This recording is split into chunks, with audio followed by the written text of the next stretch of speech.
privilege for me to welcome Anton Harrington. I'm just going to spotlight him so you can all see him. Our speaker this morning.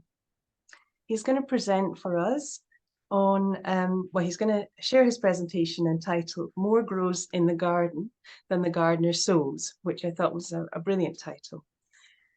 Anton started his career in landscaping and gardening in Melbourne in the early 90s. And he's worked in this field of horticulture in many different roles. An interest in permaculture was born out of a desire for a more holistic approach to gardening after spending many years in manicured gardens. This was the impetus for studying horticulture at the University of Melbourne, Burnley College, and later volunteering with the inaugural Stephanie Alexander Kitchen Garden programme. A significant back injury changed his life trajectory, leading him down the path to advocate for accessible, inclusive, and sustainable practices. Anton has a keen interest in growing all things edible, seasonal, and delicious.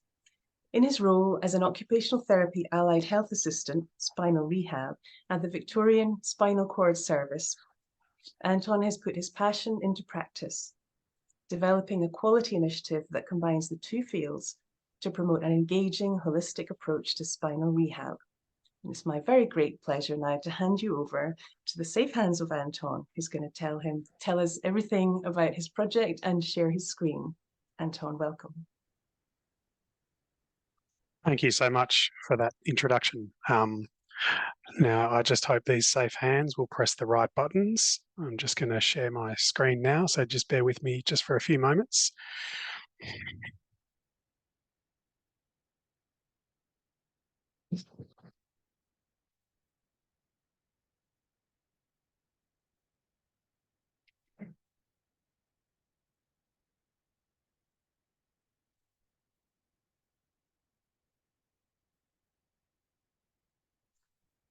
Okay, can I get a thumbs up? We can all see that. I'll just, for some reason, they've skipped ahead. Let's go back to the start. Okay. Good morning, everyone. Hello from Melbourne, Australia. I want to thank Trellis and all the attendees today, as I'm incredibly grateful to share the story of the Accessible Kitchen Garden so far. I would like to begin by acknowledging the traditional owners of the land of which I am presenting today, the Wurundjeri people of the Kulin Nation, and pay my respects to their elders, past, present, and emerging, and of the continuing connection and stewardship of these lands on which I present. Today's presentation will look at a little garden which I believe has a big impact. In today's session, we will look back on seasons past and where it all began, at how the Accessible Kitchen Garden program actually works. We will dig a little deeper and look at what really makes the garden grow. What are its requirements that make it a sustainable horticultural therapy program? We will share what we have learnt about accessibility over the years, or as I like to call it, smart gardening.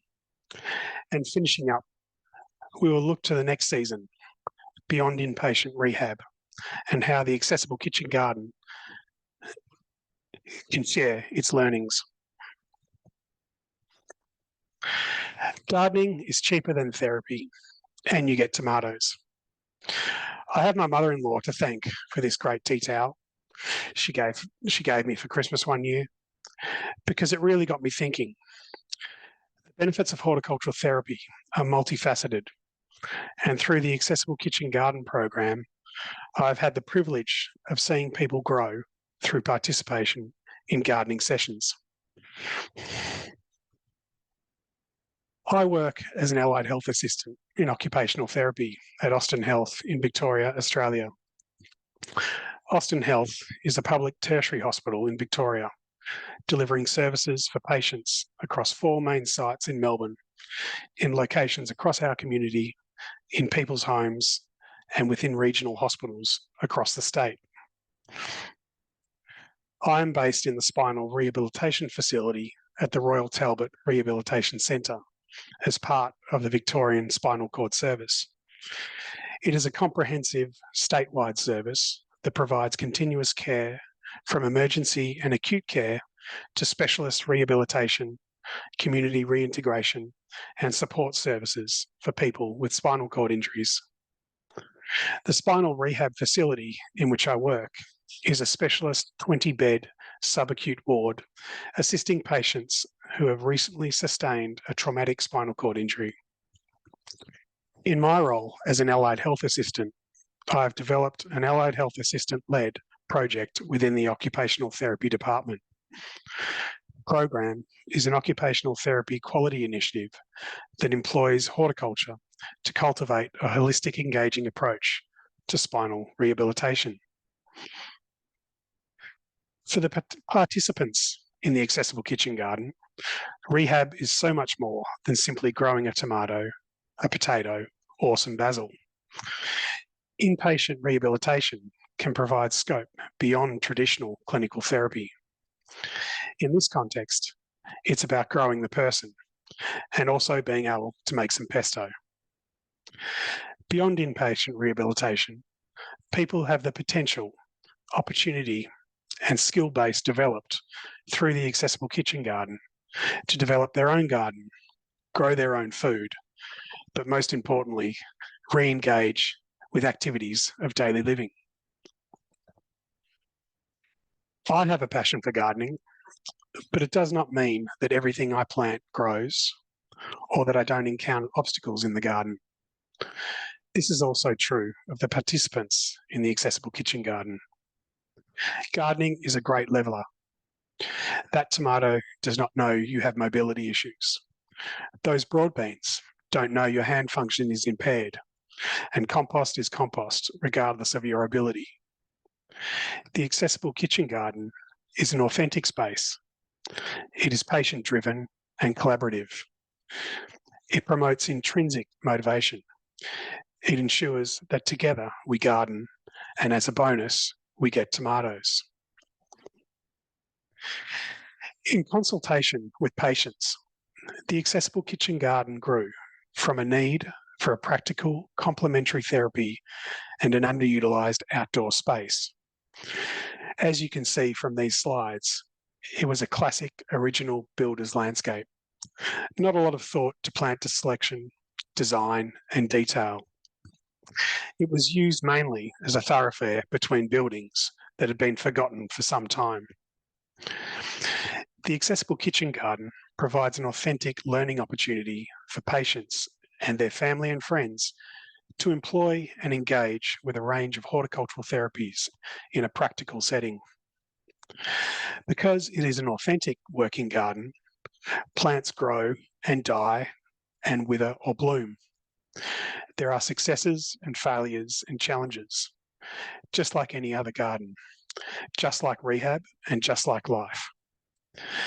The Accessible Kitchen Garden program feeds on patient involvement, and just like a good quality potting mix, it too must have the right ingredients: engagement, ownership, independence, challenges, problem solving, and experiential learning.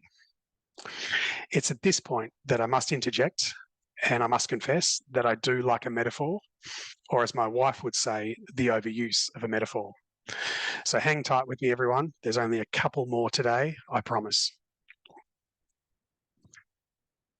Through discussions with spinal inpatients, a gap was identified in learning opportunities for patients to participate in self-selected, meaningful activities like gardening. More practically put, I had a recently injured patient who, while staring out at that neglected, forgotten courtyard on that previous slide, looked at me and said, "Well, I will never do that again." And this really moved me. This conversation was the catalyst for the Accessible Kitchen Garden.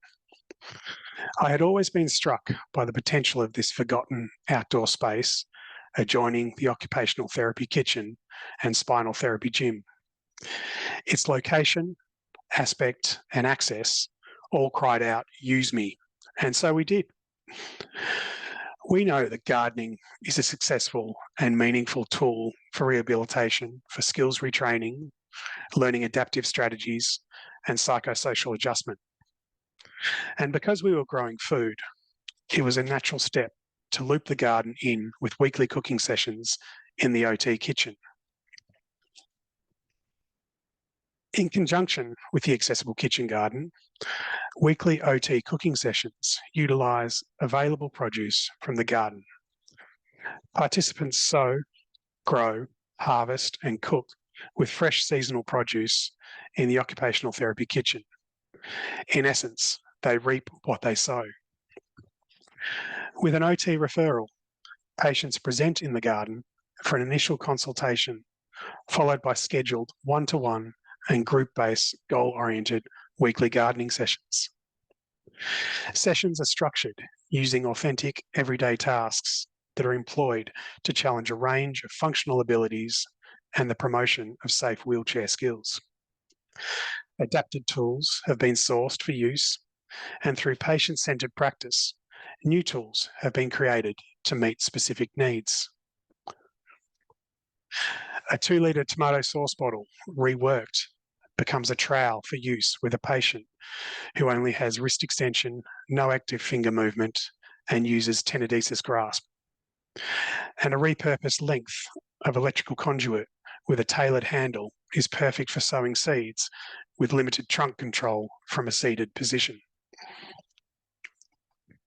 As an example, a session may involve seed sowing, working the finger intrinsics and in-hand manipulation, grading tasks on seed size and texture, placing essential items within reach, yet just far enough to encourage shoulder flexion.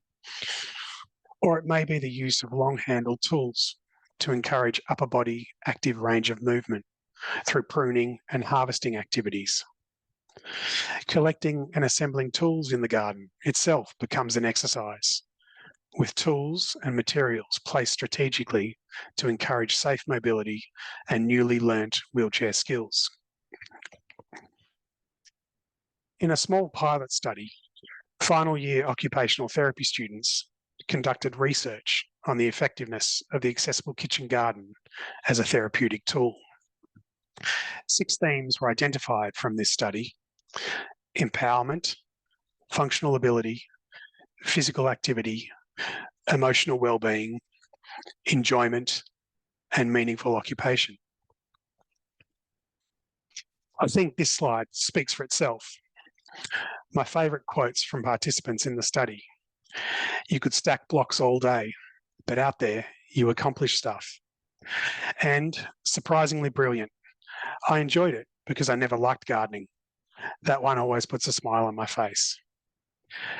These anecdotal comments from patients are wonderful, and listening to what they have to say on the impact it has on them is essential for ongoing learning. So let's hear from a patient now and what it means, in their own words, to have the Accessible Kitchen Garden as part of their rehab journey. But if you don't move around and do things, how can you expect your body to heal if you're not making efforts? And that's, to me, is if you go out and exercise, bend over, look for a few cucumbers, anything, but get out and do some exercise, because that's what it's all about. And what about sort of the mental side of it, like physically? Well, yeah, that's true. It takes your mind off things. Like, just because you're sitting in a wheelchair doesn't mean you can't do things. I don't know how to explain, but I have never been a person that sits down and can't do things, or if I come across something that's difficult, sit there and think about it, and you'll find a way to do it. Like even with exercises in your wheelchair, just lifting your leg, bending over, drop something, bend down and pick it up. They're all things that will go towards your rehabilitation and also your mental health, because you're achieving something. They don't have to be large. You can look at your legs and say, oh, that didn't move before, and all of a sudden it's moving. It gives you hope that actually by doing little things, big things will happen. So, and that's just from a determination of getting out, doing things, not sitting around thinking about, oh, how bad am I, we know it's bad, but don't think about it, get out and do something. But if We've planted cucumbers and made Greek salads, Thai red curries from homegrown pumpkins. Chilies have been crushed into salsas, and Japanese pancakes made from everything else. Hospital food is, well, it's hospital food. It does not need to be boring. People love this whole experience. A patient I worked with who grew bok choy, cared for it, harvested it, and cooked it, summed it up perfectly. In his words, it was bloody awesome. In a clinical setting, it is hard to measure the effect that this type of activity can have on someone who has had their independence challenged and now has to reshape their future. Bloody awesome is enough of a measure for me. At the heart of the accessible kitchen garden are the patients. If there are no patients, no interest or participation in the garden, then the garden is affected. Simply put, if there is little input, then there is not a lot of output, just like rehab. You might immediately think that this would signal the demise of the program. The accessible kitchen garden by design is an active space. When patients are engaged, it is tended, it grows and flourishes. Conversely, when numbers drop off, winter sets in, plantings reduce, weeds pop up, and the space looks a little forgotten. The beautiful thing about this is that it is okay. This approach might seem strange, and believe me, it has taken a while, actually a long while for me to adjust to this approach of letting things go, of letting the wild take over, resisting the urge to do a blitz on the garden and make it look pretty and neat. But to quote one of my gardening heroes, this is bloomin' marvellous. The accessible kitchen garden is a living space. This sometimes tired and forgotten space provides an opportunity for that next patient or family member to take the reins and actively engage and own the space during their inpatient stay, learn new skills, become empowered and regain autonomy in an incredibly challenging period in their lives. They tend to it, plant it out, let it grow, let it wither, water it and overwater it, and then water it again. In this context, the therapeutic activity ceases to be prescriptive and becomes self-directed. Often, I have returned from the weekend to discover the tomatoes have eloped with the basil and the passion fruit have jumped off the vine into a bowl of ice cream for dessert at mealtime on the ward. I had the absolute pleasure of hearing a story on a Monday morning from a patient who, in partnership with a roommate, confessed to stripping the basil plants bare over the weekend and taking the heist back to their room to make pesto. If anyone wants a descriptor of occupational therapy, then it is two patients with C6 quadriplegia with limited hand function using tenodesis grip to strip a basil plant after hours. This, in a nutshell, is what it is about. Autonomy, access, empowerment, building connections, and having fun. The only time I spend in the garden is during allocated patient sessions, and this can range from 20 minutes per week to 1 hour. At times, it may be weeks before I step out into the garden. It's not about me spending time in the garden, making it look pretty and green. It's about the patients, and sometimes, if numbers fluctuate, this means it looks less than perfect. I'll be honest, I would love to spend hours out in the garden, creating a little oasis, but it's not my garden. It belongs to all. Yes, I facilitate it being there, but if I was to create a garden space, spend a few hours a week out there, maintain it, it would not be an accessible kitchen garden. It would not serve as a therapeutic tool. It would not be feasible or a realistic expectation for newly injured patients with a spinal cord injury to maintain a high input garden, nor would it be a realistic representation of gardening methods to employ at home post-discharge. The space is available for all patients to access and use.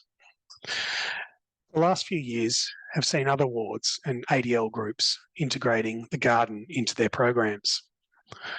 The wonderful side effect of this has been the frequent interactions between patients from different wards with different experiences and journeys, meeting in the shared space to talk tomatoes, say hi, or just stop for a moment and find some quiet in their rehab journey.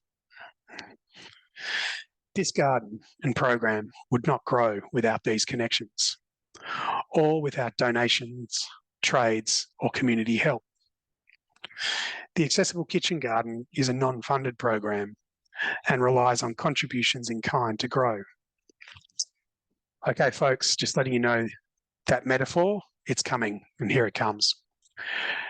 Just like a plant needs the right environment and nutrients to grow, so too does the Accessible Kitchen Garden. Micronutrients such as donated potting media, seedlings, seeds, and propagation equipment are essential in this growing environment and are hugely important to the day-to-day operations of the program. But there are some essential macronutrients that really help the garden grow. These are not nitrogen, potassium, or phosphorus, or N, P, and K, as you would commonly find on the side of a bag of fertiliser. The macronutrients that help the Accessible Kitchen Garden grow are consultation, collaboration, and champion, or as I like to call them, the 3 Cs. Consultation was there from the very beginning. It's in the DNA of the Accessible Kitchen Garden. From that very first session I mentioned earlier, where a patient lamented the loss of never being able to garden again, consultation has driven and shaped the garden we have today. It was the catalyst that started the Accessible Kitchen Garden. To be honest, as I think back to that crazy mess of a courtyard earlier, I could forgive that patient in that first ever session for thinking, how do we tackle that and where do we start? But tackle it we did. In our first session, we recycled pots, liberated plants from gardens, and reclaimed a little corner of the garden one session at a time. My trips to and from work were spent scouring roadsides and hard rubbish piles, looking for useful and appropriate materials. A lack of funding demanded resourcefulness, and over the years, this has allowed us to learn from what I like to call wonderful mistakes. The sessions that came before allowed us to experiment and fail and understand the specific requirements of scope and accessibility. It afforded time for essential patient consultation and input into the design of the space and its intended use. These sessions of experimentation allowed us to get runs on the board, to grow without expectations. It allowed us, through consultation, to understand the specific nuances of gardening post-spinal cord injury. From a few recycled pots and potting mix, we learnt the importance of accessibility and ergonomics when gardening from a seated position. We learnt the difficulty turning on a water tap with limited hand function, the strain placed on the upper body when gardening side on or at an inappropriate height, and the importance of low maintenance raised garden beds. To be honest, I am so glad that I did not have any funding in those early days. Whilst there would have been good intentions and even grander plans, without the seasons of experience, any garden installed would have had a great first season. But as many of us who have picked up the shovel know, it is not just about today, it's about growing for tomorrow. I honestly feel I would have been ill-equipped to manage and negotiate the nuances of the garden operations without the years of experience and the dirt under our collective fingernails. The consultation in the early years fostered collaboration, and together we were able to address some of those nuances I mentioned earlier. I remember one particular session in the early days that highlights this collaborative process. I was working with a young guy. He was a carpenter who had never planted anything in his life, but he did enjoy having a beer and driving his ride-on mower on his property in regional Victoria. On this occasion, we were planting out a kumquat tree in a raised pot, and all of the off-the-shelf and modified tools were not working. This patient was a C5 incomplete quadriplegic who had wrist extension and tenodesis grasp. As we have all probably experienced in sessions and teaching and learning, this was a critical moment. I did not want to lose him, for him to get frustrated and disengaged. So we talked through what was and wasn't working, and together we collaborated on some ideas. This young guy had built his own home. We were not going to let this beat us.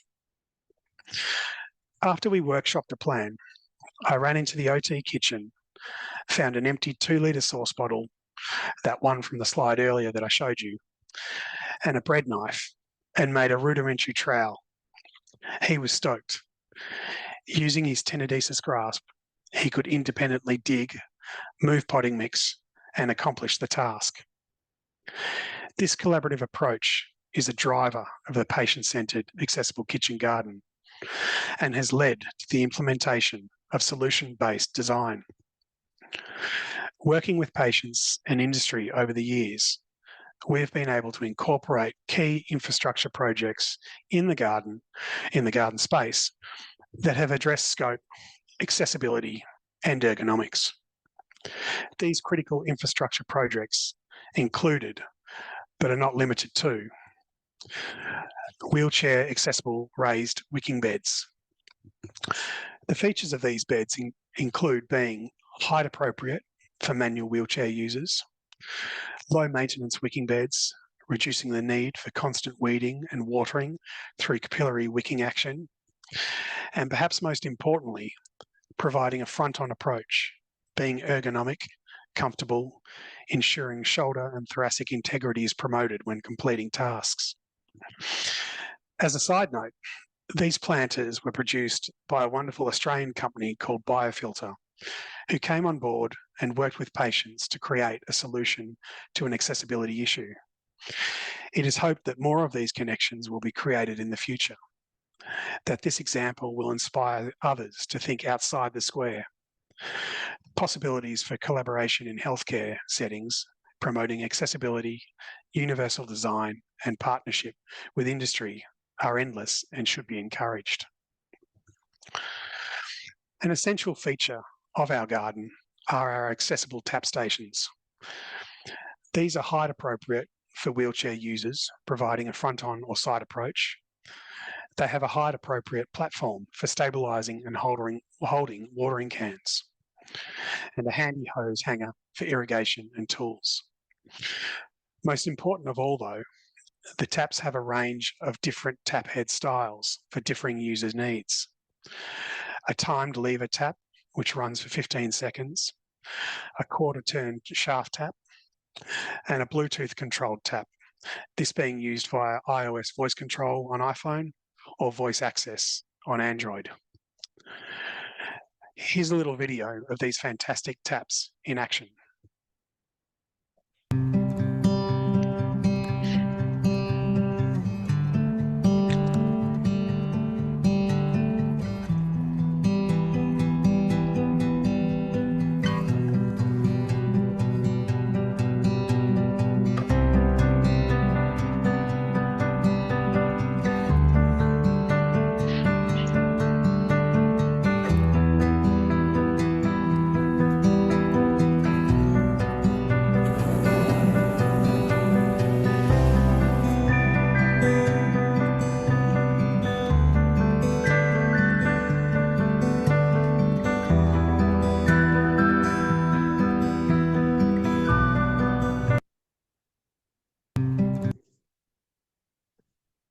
Also located centrally in the garden is a multi-purpose inclusive potting table.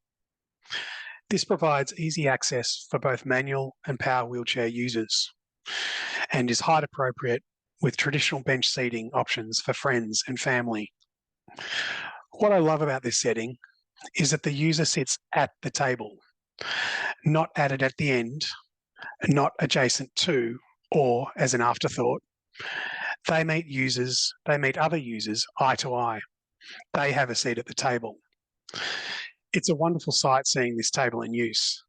Patients congregating with friends, family, catching up, sharing a meal, or finding space during their stay. This last feature we will have a look at today is a dedicated passive outdoor bed rest area. It is a wonderful addition to adjoining the kitchen garden. It is, at its core, about accessibility and inclusiveness. No longer confined to a hospital room, patients who are on bed rest for extended periods of time can now safely engage with the natural environment from their bed, feel the sun on their skin, listen to birdsong, and find quiet from the noise of a hospital ward. It fills my heart with joy when I see this picture. This shot was taken early one morning towards the end of the garden landscape redesign. The landscaping works were not finished. The paint had not even dried, and plants were not even in the ground yet. But this patient and friend were already using the space. I look forward in years to come to see this outdoor room grow and provide respite for patients on bed rest and much needed space for families to congregate. Participants in the program and on the ward were central in consultation, feedback, and implementation on all these additions to the garden space. Let's now look at all these elements in action.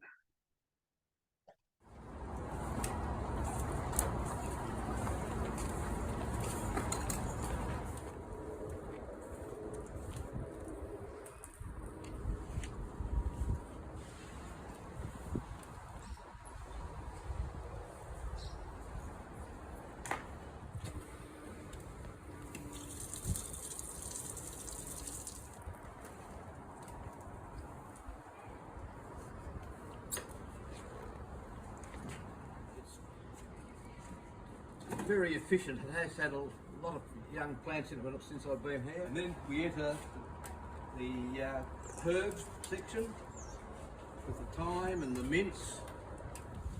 These lovely wiki beds, which certainly take a lot of the pressure off if you can't be here every 5 minutes of the day watering on a hot day. You water them and they last for quite a few days without anybody having to take care of them.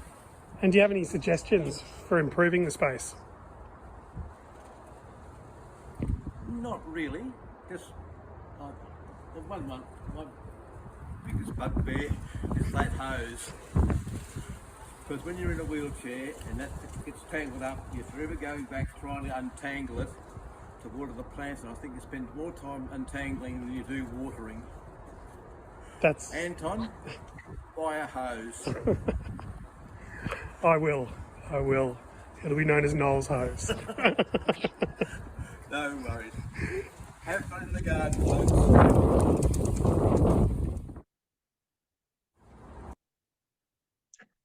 I love the fact that this patient called me out on my hose selection. It highlights the importance of consultation, collaboration, of working together. My idea of what I thought would be an accessible hose option in the garden completely missed the brief. The video we just watched was filmed last week. You can guess what I went and did this week. You guessed it, a new hose. I have touched on consultation and collaboration today as central themes that have helped the garden grow. The final C I will conclude with is champion. In this context, I specifically refer to championing the cause, building networks, engaging stakeholders, and maintaining the profile of the accessible kitchen garden. Over the years, the garden would not have grown without these connections. advocating for the space through poster presentations, plenary presentations at conferences in Australia and internationally has allowed us to share our story to a wider community and raise the profile of the garden. Championing the garden and its benefits ensures the continuing connections and engagement from stakeholders old and new. In the last few years, we've been very fortunate to be the beneficiary of a bequest donation, which has allowed a redesign of the garden space in 2022. This allowed us to dream big. It allowed us to work with patients, family and staff and consolidate and implement our learnings from over the years. Only from championing our garden and documenting our growth did we find ourselves in this position. Championing the garden and cultivating a social media presence has allowed us to document and connect with people from all over the world. It is hoped through social media platforms and connections with the wider wheelchair community, the Accessible Kitchen Garden will grow to become an information sharing hub, demonstrating what can be realised in accessible gardening and horticultural therapies. It has been heartening to see the impact participation in the program has had on people post-discharge. It may be a couple of herb pots. It might be some customised accessible planters, or even a fully landscaped accessible kitchen garden. This garden in particular is a sight to behold, meticulously planned and fully landscaped, including graded sealed paths and ramps with automated irrigation, raised garden beds, producing an abundance of food and joy. However, participants in the program may not involve themselves with any further gardening exploits post-discharge. It may be less tangible. It might be a throwaway comment post-discharge that participation in the program, as one person said, left me uplifted and satisfied. Or from another, I felt a bit brighter each session. I could talk for hours on the benefits of gardening, and I look forward to talking with you all shortly and hearing of your programs and experiences in the coming days. But I think it's best we now hear from someone firsthand what gardening means to them and their recovery post-discharge. I used to like gardening, and I could spend 6 to 8 hours a day in the garden. Since I had the accident, I would like to touch soil and do by myself. Not soil is very good for your health. Sun and plant and flowers give me that much pleasure. And also there is a lot of workers passing this area, and everyone stopped saying how much they enjoy my garden, and that gave me that much pleasure to give to happiness to people. So I spend every morning come out except heavy raining, and it is good activity because I'm just always pending and exercise. So I think I'm doing a lot of exercise as well. Sun is beautiful. So once I come out garden, I forgot everything. No spasm, no burning sensation. I just enjoy all day. Yeah. So, These comments carry far more weight than any bumper crop the garden can produce. Regardless of scope, the engagement in healthy, active lifestyle choices can only be positive.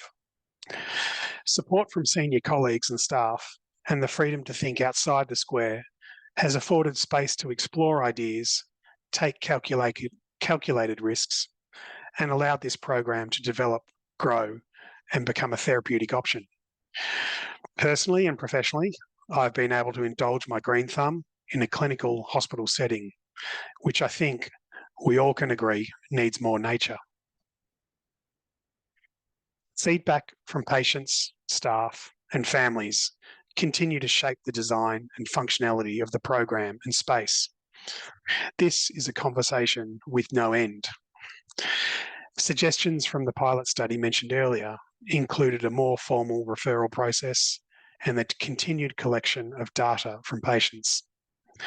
These suggestions will be taken on board and can only strengthen the merits of the program and provide weight for any future plans and growth of the space. So where to from here? How does the accessible kitchen garden continue to blossom in the future? Every season in the garden consolidates the previous. We learn what works and what doesn't. Remember that hose from before? Which tools are functional and appropriate? Where to plant? What to plant? What's inaccessible and what we can improve on. It must be said that not everyone digs gardening, literally. In the program, I've had patients who have never planted anything in their life and probably won't post-discharge, and that's okay. The obstacles, problem solving, and skills developed during sessions are all transferable life skills. The measure is not how many tomatoes you grow. The measure is that you open yourself to the potential to grow. Gardening is therapy, and you get tomatoes too. Thanks a lot.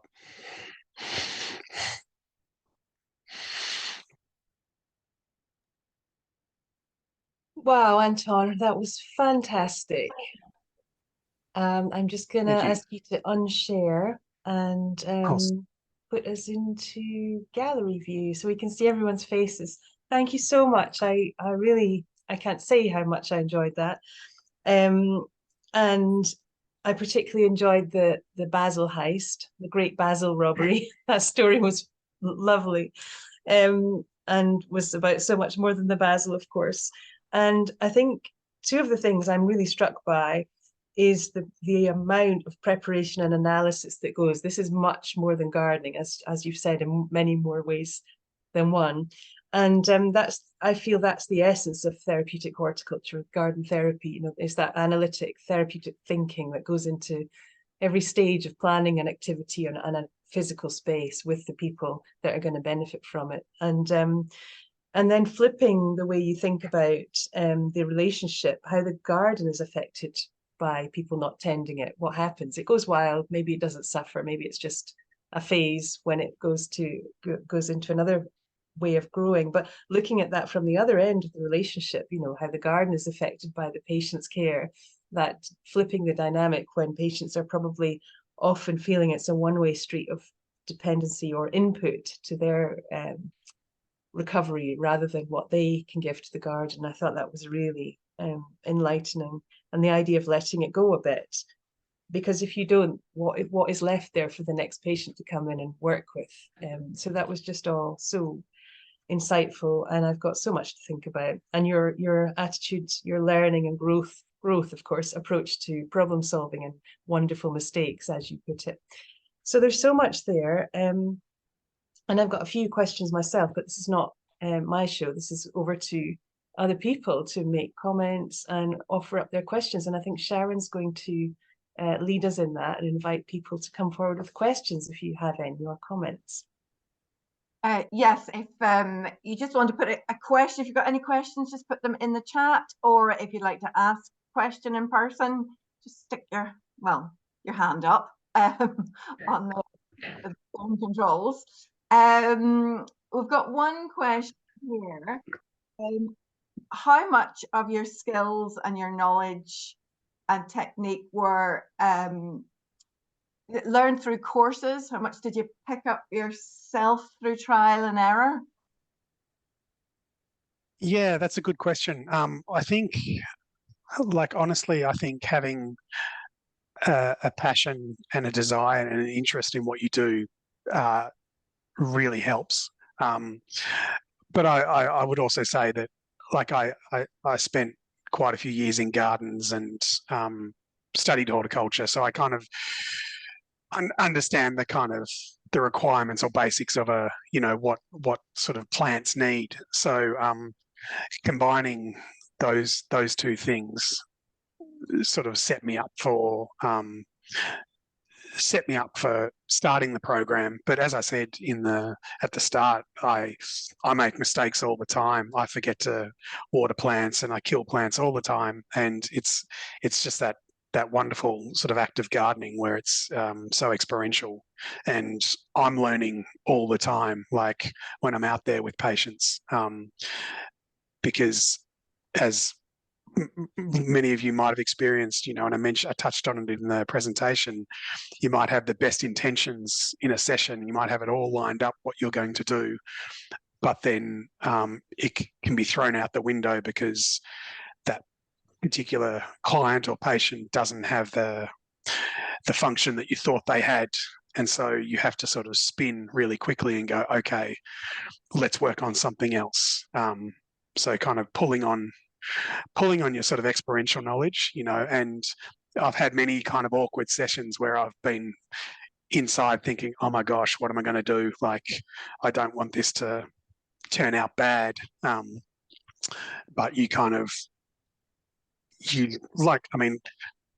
I guess working in a rehab setting, I've built up those skills over the years where you sort of tailor sessions to specific, clients' needs and patients' needs. And that's the same, what happens in the garden. Yeah. So hopefully that's answered that question somewhat. Yeah, I feel you just need to be flexible. You need to be really open-minded when it comes to working with patients. A comment from Ailsa. She says, "Thank you, that was awesome." And then a question from Laura is, "Have you been able to produce any resources about the accessible kitchen garden that you could share with us?" I guess showing some of the kind of the infrastructure in the garden, like the accessible wicking beds and the tap stations. In terms of resources, I probably don't have any to share. I mean, the idea behind the social media presence was to document and is to document. And I guess the interesting thing with the garden program is that it's something that's kind of I've cultivated over the years. Like, it didn't exist when I started this job, and the job is, full time. So I kind of have to sort of weave it into my job and create a role, which I think I've been able to do over time, and it become part of a therapy option. But in terms of resources, I'm happy to share my knowledge and my experiences via direct message, and endeavour to share more on Instagram. I probably should post a lot more, but I think I will try and do that. COVID sort of slowed things down, and I really haven't sort of got back onto Instagram much, but I will. Thank you. And it looks like Fiona's got a question for us. Sorry, I just thought, well, no one else is asking anything, so I'm going to jump in, and I don't want to hog it. So if anyone does want to raise their hand, please jump in. But it's on that same point that Laura raised, Anton. I just feel like we want to download your brain. And we've been talking quite a lot recently about establishing or documenting the knowledge base for therapeutic horticulture therapy, because it's an emerging profession, and people ask those questions. Okay, what's the knowledge base for this field? People are asking us that, and we know of various places that people have courses or textbooks that are recommended, but they're kind of scattered. And so I wondered, there's so much there that I took notes on, and I wanted to just capture, and I wondered if a volunteer might be able to capture you and download your brain, capture your knowledge, your Instagram content, and this kind of stuff that you've been sharing, and maybe make it into some sort of resource, even a volunteer overseas, because I think there's a lot there that you probably take for granted, that's in here and you use every day. I guess but it could be so useful to so many people. It's really intensive what you've shared. Yeah, and I guess doing something like this is about sort of sharing and connecting with other people, because often, we all lead busy lives and, head down, working sort of 5 days a week and doing the garden. And, I'll be honest, sometimes I'm so busy that I sort of forget how much of an awesome space it is. Like I need to sort of, and that's what I guess I was touching on in the presentation, was that idea of championing the garden and letting people know about it. Because I think only from there will it really grow, and only from there will you kind of share resources and connect with other people and also learn from what other people are doing. I think that's super important. Thank you, Sharon. Rutger, is that, I don't know how, is that okay? Rutger would like to ask you a question in person. Okay. Yeah, great. If you understand me now. Okay. So first of all, thank you, Anton, for letting me participate in your work and around the globe. And this is a big thank to Trellis too, because it enhances me and gives me power to see that people elsewhere doing the same I do. So we cling together. I just am interested in your development, or is there a development you would concern on yourself during your work? If you think about the first days in the garden, or thinking about the project to build up a garden for the patients, and reflecting you nowadays, is there any kind of development for yourself? I think patience and learning, I mentioned that whole idea of letting go. Like at the start, I was so, and I still am really excited, but I was so sort of full of excitement, and I wanted everything straight away, and I wanted to sort of do things, but I think that wouldn't have served me well. I think I would have probably spent a lot of money for not a lot of return. So I think having patience, and when I say patience, I mean sort of not a patient, patience, and slowing down and listening and learning. And I know it's sort of sounds, classic sort of just letting sort of nature take its course. Like I'm still, learning every day, because I walk past this space, probably 20 or 30 times a day, and I'm always looking out there and thinking about what could be done differently, or how I can engage someone. So I guess the kind of, to answer your question, it would be, patience, just learning to kind of take it all in and observe as well, observe how the space works.